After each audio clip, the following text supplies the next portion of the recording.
Përshëndetje të shtrenjtët e mi,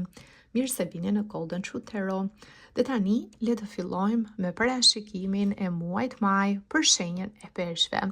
Peshq, java e parë e majit do t'jetë një javë shumë e qetë, do t'jetë një javë shumë pozitive,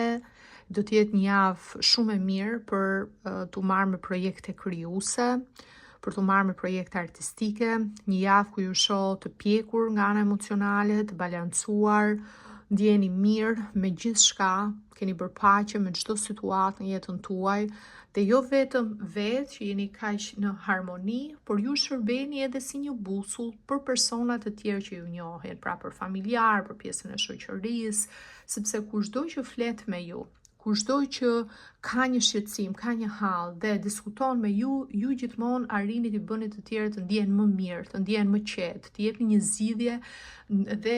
t'i udhëzoni në drejtimin e dur, dhe kjo është diçka shumë e bukur se keni mjaft dashuri rreth jush, dashuri të sinqertë gjithmonë edhe vlerësim dhe respekt. Përveç kësaj, shikoj nga ana e romancës e dashurisë. Nëse jeni në një lidhje të konsoliduar ose të në martesë me një person që ka energji të fortë ujë, një lloj si ju, pra mund të ketë shenjën ascendente ose shenjën e diellit në Gafore, në Akrep ose në Peshk, ky është një person që ju do jashtëmasë, është një person shumë i pjekur nga ana emocionale, është një person që ju do më të mirën, do që ju të qetësoheni, do që ju të relaksoheni, do që ju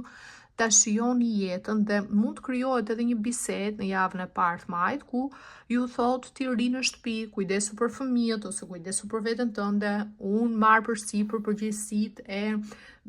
pagesave, shpenzimeve, gjithçka tjetër. Dhe ky person po e bën këtë gjë jo nga dëshira për t'ju kontrolluar apo nga dëshira për të pasur pushtet, por thjesht nga dashuria, se do më të mirën, do që ju të qetësoheni, ndoshta keni punuar shumë më përpara, ndoshta keni sakrifikuar shumë dhe tani do që ju thjesht ta shijoni jetën. Kjo mund të jetë për disa peshq, sidomos femrat e shenjës së peshqve që janë mësuar duke punuar vazhdimisht apo janë mësuar me shumë sakrifica, kjo mund të jetë pak e frikshme të vendosësh jetën tënde apo sigurinë tënde financiare në duart e dikujt tjetër, mund t'ju tremb disi, mund të hezitoni këtë gjë, mund të trembeni, por është për të mirën tuaj. Keni nevojë për pushim, peshq, dhe mos e shikoni si diçka që po humbni kohën kot, shikojeni si një lloj mënyre për të rikarikuar veten, që ti t'jesh mirë nga ana mendore, nga ana shpirtërore. Në javën e dytë, sidomos, shikoj disa për jush mund të keni edhe pak shqetësime që lidhen me shëndetin, mund të jetë alergji për dikë, mund të jetë dhimbje koke, mund të jetë diçka që është sezonale, mund të jetë diçka tjetër për peshq të tjerë që ka të bëjë me shëndetin, e shikoj shqetësime nga ana shëndetësore, dhe do t'ju duhet edhe të qëndroni shtrirë, të bëni një pauzë, të bëni një pushim komplet. Në mendja juaj keni shumë frikra, keni shumë pasiguri, keni shumë i mendoni, analizoni gjërat më shumë se ç'duhet. Thjesht shijojeni pushimin. Shijojeni qetësinë. Është luks në vetvete, në kohët që jemi, që dikush të ketë mundësi të qëndrojë në shtëpi dhe njëri nga partnerët të mundsojë të paguajë gjithçka dhe pala tjetër të qëndrojë në shtëpi, në fakt është luks, dhe nëse ti e ke këtë mundësi, e ke këtë luks, shfrytëzoje, mos u ndje keq pse dikush tjetër është në punë, pse dikush tjetër ka arritur një profesion apo ka marrë një titull të caktuar, mos e shiko në këtë formë, shikoje si një bekim i joti, një gjë që ti e ke që nuk e ka dikush tjetër, dhe shijoje aq më tepër ata peshq që kanë fëmijët e tyre dhe kohën që jeni në shtëpi mund t'ja dedikoni fëmijëve. Kjo do të jetë shumë e rëndësishme në javën e tretë, sidomos shikoj një fokus tek fëmijët, mundet edhe të bëni diçka, një udhtim apo diçka që është edhe nostalgjike, ju shëron edhe ju vetë nga ana shpirtërore, nëse keni një rikthim në fëmijërinë tuaj, rikthim në një vend ku ju shkonit si fëmijë me prindrit, tani shkoni me fëmijët, do të jetë shumë javë e bukur. Për të tjerët, unë e shikoj si një javë ku ju do të vendosni ose të ktheheni në vendlindje dhe të rikujtoni, ndoshta të lidheni pak në memorie me diçka që e keni bërë në të shkuarën, ose të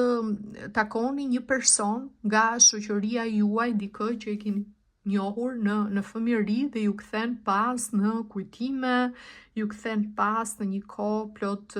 sinqeritet, plot çiltërsi, do të jetë një javë shumë e bukur dhe një javë që ju e keni të nevojshme këtë gjë. Shikoj që po shëroni një pjesë të fëmijërisë tuaj, një pjesë të shpirtit tuaj, sidomos ato peshë që janë rritur në një familje ku ndoshta ju e keni ndjerë mungesën e nënës në familje ose mungesën e prindërve sepse ata kanë qenë gjithkohës në punë, kanë sakrifikuar shumë, nuk kanë pasur kohë mjaftueshëm për të luajtur me ju apo për t'ju kushtuar për të bërë diçka. Ju e keni këtë fat. Gjithmonë breza duhet vinë duke u përmirësuar. Nëse prindrit e tu apo gjyshrit e tu nuk e kanë pasur një mundësi të caktuar nga ana financiare, ti duhet ta kesh. Mos mendo të jetosh një lloj, duhet gjithmonë të përmirësohesh në mënyrën se si e jeton jetën, në kohën që i përkushtohesh fëmijëve, familjes tënde të re, gjithçka, por edhe vetes tënde. Nëse e ke luksin që thjesht të marrësh pushim një kohë të caktuar, pa pasur nevojë për të punuar edhe thjesht të qetësohesh, bëje këtë gjë për veten tënde. Rimerr forcat e tua, rimerr energjinë tënde, rikariko, mbushu me vitalitet që kur ti jesh gati për të filluar diçka të kesh atë inspirimin e duhur. E them këtë gjë sepse shikoj në javën e fundit të majit, do të jetë një javë ku mund të kesh momente ku ti ndjehesh pa shpresë, ku ti ndjehesh me shumë pikpyetje për të ardhmen. Mund të kesh edhe një ndjenjë konfuziteti, po mirë, çfarë do bëj unë, nëse merrem bëj vetëm këtë gjë, çfarë do bëj më pas, po nëse qëndroj në shtëpi dhe kujdesem për fëmijët, për shembull, çfarë do bëj kur fëmijët të rriten edhe të jenë në një moshë që kujdesem për veten, nuk kanë më shumë nevojë për mua, si do ja bëj atëherë? Dyshime të tilla, kjo mund vijë edhe nga bisedat që do të bësh me njerëz të tjerë, sepse mund të bësh një krahasim me veten tënde, ua ky person ka filluar punë këtu, ky person ka vazhduar këtë shkollë të lartë apo ka bërë këtë gjë ndërkohë unë s'po bëj mjaftueshëm. Mos e shiko si diçka që është e pamjaftueshme ajo çfarë ti po bën, sepse edukimi, rritja e brezit të ri është një nga gjërat më me vlerë. Familja, mbajtja afër e familjes është një nga gjërat më me vlerë që ti mund të bësh. Sa asgjë tjetër s'ka rëndësi, sado mund të kesh arritur nga ana profesionale, nëse nuk ke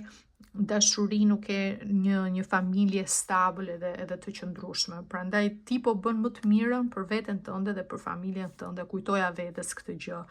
Megjithatë, momente të caktuara kur ndjehesh që të duket sikur nuk ke një ide të qartë, një plan të qartë për veten, për të ardhmen tënde, për gjërat që do të realizosh, jepi kohë vetes, sepse njerëzit edhe ndryshojnë ide. Një gjë që ti mund ta kesh pasur si dëshirë përpara 3-4 viteve, mund të jetë shumë ndryshe sot, mund të jetë diçka tjetër, mund të kesh një interes tjetër, ndoshta e ke kuptuar që nuk të pëlqen më ajo gjë, do të bësh një gjë tjetër, nuk i dihet, jepi kohë vetes. Dhe një formë për të marrë mesazhe që do të ndihmonte do të ishte nëpërmjet, sepse mesazhi edhe nga orakulli është i qartë, do të ishte nëpërmjet divination, pra nëpërmjet parashikimit, nëpërmjet përdorimit të mjeteve të ndryshme, siç janë letrat tarot, siç është astrologjia, për të njohur më tepër veten tënde nga ana spirituale, se çfarë ti duhet të bësh në këtë jetë, në këtë rimishërim. Dhe shikoj që shumë nga ju pesh do t'jeni edhe të interesuar për këtë pjesë, do t'jeni shumë kurioze, ju jeni shenja më spirituale nga gjithë të tjerat, për të mësuar rreth astrologjisë, për të mësuar rreth numerologjisë, sepse të tregojnë, të orientojnë se çfarë ti duhet bësh, se çfarë do të bënte të ndihesh më mirë, më i përmbushur nga ana shpirtërore, apo e përmbushur, apo e realizuar si person, si individ. Nëse jeni të interesuar për të mësuar, të lexoni vetë letrat tarot, atëherë unë ofroj tarot e para në shqip Golden Truth Tarot. Këto janë letrat, vinë bashkë me një libër në format PDF që ju shpjegon se si mund t'i lexoni vetë tarot, ju shpjegon gjithashtu edhe kuptimin për secilën letër. Këto janë tarot e para në shqip. Janë të thjeshta për t'u lexuar, vetëm me pak kohë mundet që t'i mësoni, dhe në këtë formë sa herë që keni pikpyetje të ndryshme, paqartësi, doni të dini si do të shkojë diçka, mundet që thjesht të bëni një lexim të shkurtër. Pra, për shembull, keni një pyetje, a do arri që të filloj një punë në vitin e ardhshëm? Po, jo, mund ta filloni me pyetje që janë të thjeshta, po jo, si lexim, deri në sa më shumë pastaj që të praktikoni, deri në pyetje që janë më të avancuara, me shumë shtjellim. Kush është interesuar, letrat mund t'i porosisni në amazon.com, mund t'i porosisni në etsy.com, gjithashtu edhe tek website-i im, sigurisht në www.goldentruthtarot.com, linkun e keni këtu poshtë tek video, e keni tek përshkrimi, aty mund të gjeni letrat tarot, por edhe letrat e orakullit, që po ashtu ju japin mesazhe dhe ju orientojnë nëse doni të bëni lexime të ndryshme. Këto janë letrat që vinë bashkë me librin që ju tregojnë kuptimin për secilën letër. Edhe letrat po mund t'i gjeni në Amazon, në Etsy dhe sigurisht tek website-i im. Nëse jeni të apasionuar për të mësuar edhe rreth kristaleve të ndryshme, pra cilat kristale lidhen me cilat shenja të zodiakut, cilat kristale ju ndihmojnë në aspektin e dashurisë, cilat ju ndihmojnë në aspektin e bollokut të paras, apo për të patur sukses, apo për të patur konfidencë, apo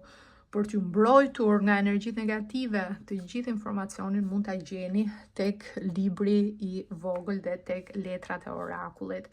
Okej, peshq, unë ju uroj gjithë të mirat, ju falenderoj shumë që më ndoqët. Nëse ju pëlqeu ky lexim, ju lutem më jepni një like, një koment, mos harroni të abonoheni, të bëni subscribe, dhe bashkë do të dëgjohemi në videot e ardhshme. Ju falenderoj, mirupafshim.